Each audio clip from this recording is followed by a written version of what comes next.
Fit Fam, it is Coach Rye from Functional Flex Team FFLEX. I'm here in my office ready to break down for you guys a principle that's going to be relevant to your health and fitness goals, but it's also relevant to every goal in your life.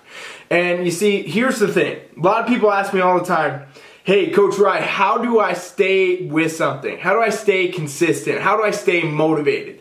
Basically, people are starting things, they're getting into different things, and they might get into a good groove for a while, like with their training, their nutrition, whatever, good recovery, good variables, everything's going the way they want.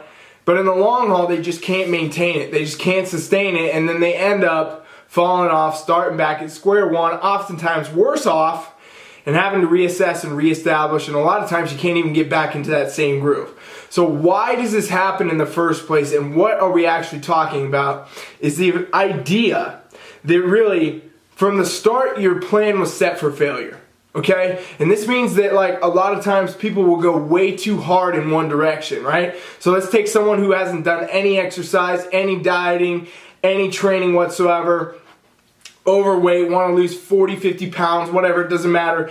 And now they're going to go ahead and start a new training regimen where they're going to go to the gym every day, okay? They're going to start doing cardio every day.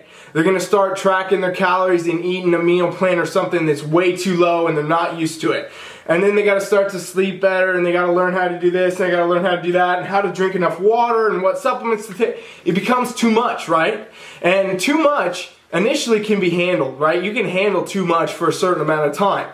But eventually too much in the long haul, when other things come into play, becomes too much overall. So you get different work stress, you get different life stress, something goes on, you crash your car, you know, there's family emergency, all kinds of things come up, and then that stressor that was doing too much, all this training, all this nutrition, all this stuff that you're not even used to yet, it becomes too much, and that's going to be the first thing to go.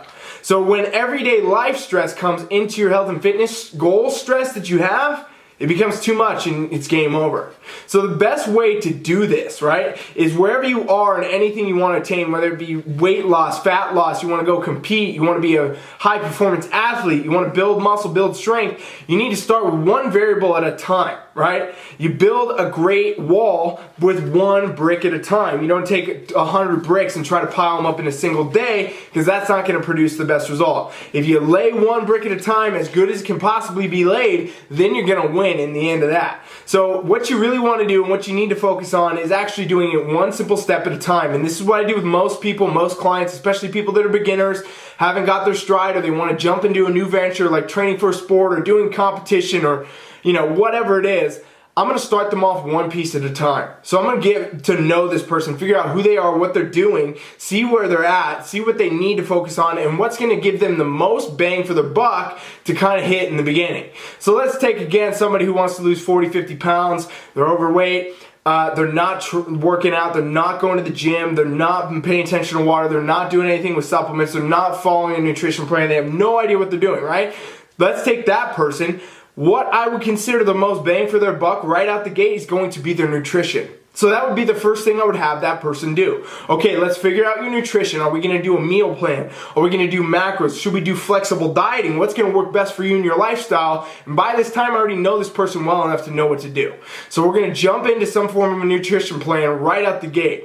Then I might have them start going to the gym next. Have them go to the gym 1, 2, maybe 3 days a week. Just get started, get integrated. Someone who has never been to the gym does not need to go 6 days, 7 days a week right out the gate. What they need to do is get used to the environment, get acclimated, and then start to feel confident in what they're doing so that they can continue to succeed. So get the nutrition under control, get the training under control. Then we start to add in the other variables. How's the water doing? How's the recovery doing? How are you doing with any supplements? Do you need to be taking any at all anyway? And you know, we kind of move from there. But this, I'm using the analogy in health and fitness, but this is relevant to every avenue of your life, right? If you're taking on something new, you got a new project, you got a new venture, you want to start a new business, you're getting into a new relationship, whatever it is, what you got to do right out the gate is assess what's going to be the most bang for your buck and prioritize that one step at a time until you attain the perfect model. Once you get the perfect wheel rolling, then we're gonna go right to the top. And that's just the way it works. If you try to do too much too soon, you're gonna fail. And this is why those of you out here that ask me this question can't stay consistent. You can't stay motivated. You can't stay on top. because you're doing too much. You're not doing the right things. You're not perfecting the foundation of the house before you try to put the roof on it. And what you want to do is make sure that you build that foundation as strong as you fucking can before you ever give a shit about what the roof looks like. If you guys like this channel, you like what I got going, make sure you subscribe. Please share it out. Coach Rye, he's fucking out.